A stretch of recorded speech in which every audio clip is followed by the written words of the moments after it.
Belief is a powerful force. It shapes how people see the world, how they interpret events, and how they explain away contradictions. For generations, Americans have been told that government is the enemy, that it is wasteful, oppressive, and unnecessary. This idea has taken root, not because it has been proven true, but because it has been repeated often enough to feel like truth. Yet belief alone does not make something real.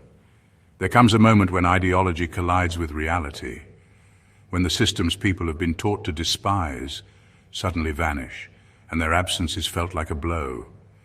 When paychecks stop arriving, when airports descend into chaos, when food assistance dries up, when national security itself begins to fray, will people still cling to the idea that government is the problem, or will they, like the prophets of Baal in 1 Kings 18, keep calling upon a false god that will never answer?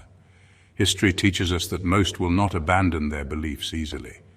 The prophets of Baal cried out for hours, slashing themselves in desperation, refusing to admit that their God had no power.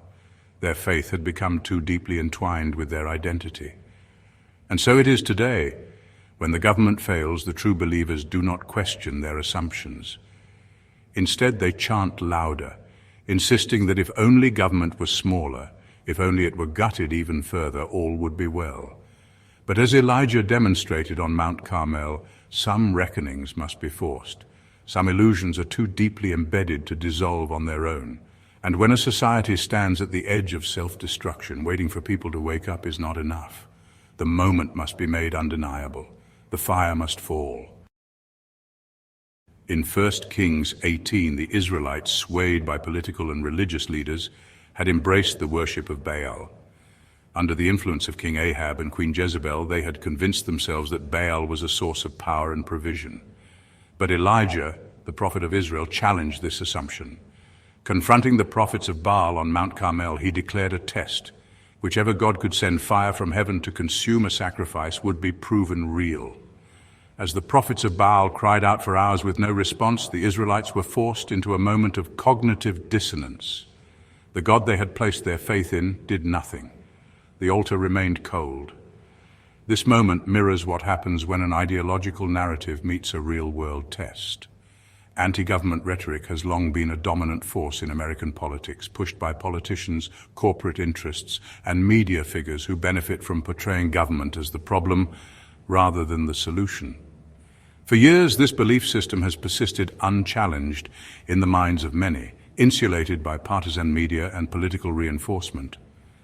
But when a government shutdown occurs, when public services people take for granted suddenly vanish, the altar of anti-government ideology is put to the test. Will the promised efficiency of the private sector step in? Will communities seamlessly fill the void? Or will the absence of government create chaos, inconvenience, and real suffering? The prophets of Baal were not just religious figures. They were state-backed ideologues whose power and influence depended on maintaining the illusion of Baal's strength. They could not afford to admit their God was powerless, because doing so would unravel their entire system of authority. Likewise, modern anti-government rhetoric is not a grassroots skepticism. It is a carefully cultivated ideology, funded and promoted by think tanks, corporate interests, and political operatives who benefit from public distrust in government. Deregulation, tax cuts for the wealthy, and the privatization of public services are all justified under the banner of reducing big government, even when history shows that such measures often lead to disaster. When confronted with the failures of their ideology, whether through economic crashes, environmental disasters, or shutdown-induced crises, these modern-day prophets do not concede defeat. Instead, they shift the blame. Just as the prophets of Baal cut themselves and cried out louder when their God failed, today's ideologues insist that the problem isn't too little government, but too much. The problem isn't the lack of funding, it's the incompetence of bureaucrats. If only the government were run like a business, there wouldn't be any disruption. It's all political theater. This isn't about real consequences. It's just politicians trying to make government seem necessary. See, the government is unreliable anyway. If a shutdown can disrupt services, then government can't be trusted to provide them in the first place. This is how the cycle of deception continues. Every crisis caused by government dysfunction, whether through shutdowns, deregulation disasters, or economic turmoil, is twisted into further justification for dismantling the very institutions that provide stability.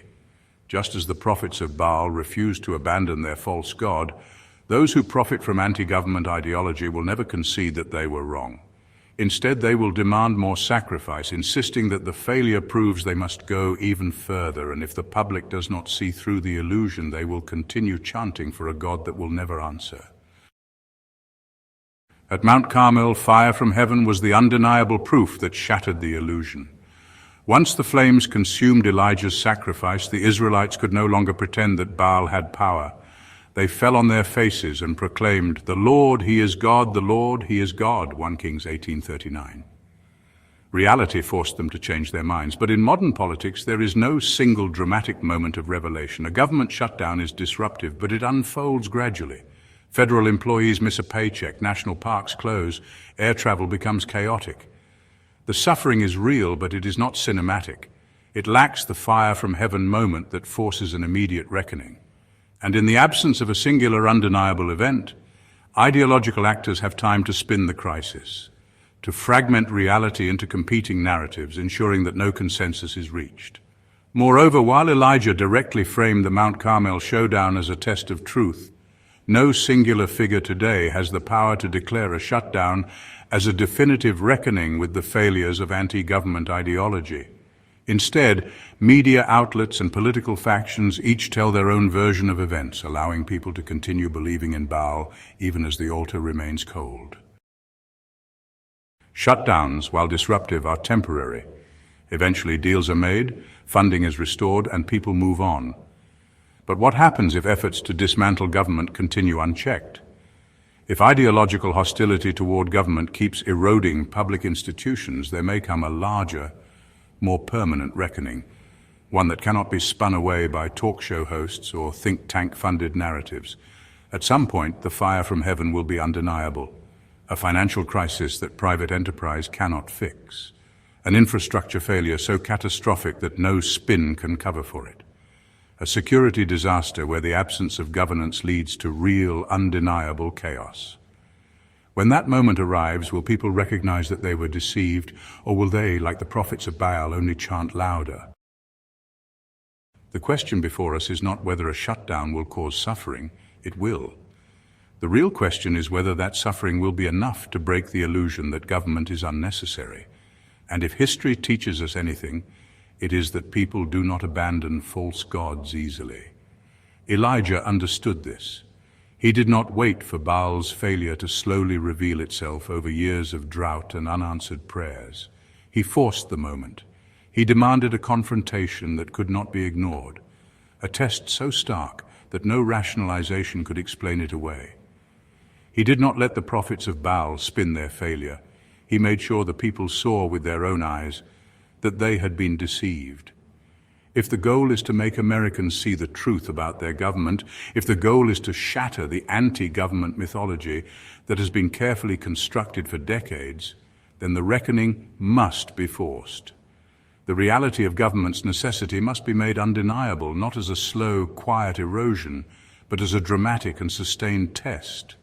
A shutdown alone is not enough. It must last long enough for the consequences to be felt deeply. It must be a confrontation, not a stumble. It must be wielded as a tool to break through ideological blindness. Republicans have long used shutdowns as weapons, assuming that the pain will be blamed on government itself rather than those who seek to dismantle it. But what if Democrats turned the weapon around? What if, instead of quietly conceding every time, they allowed the altar of anti-government ideology to sit cold and silent long enough for all to see? What if they made clear that this was the test, the showdown, the moment of reckoning? Shutdowns are temporary, but truth must be sustained until it is heard. The fire from heaven is coming. The question is whether we wield the flame or be consumed.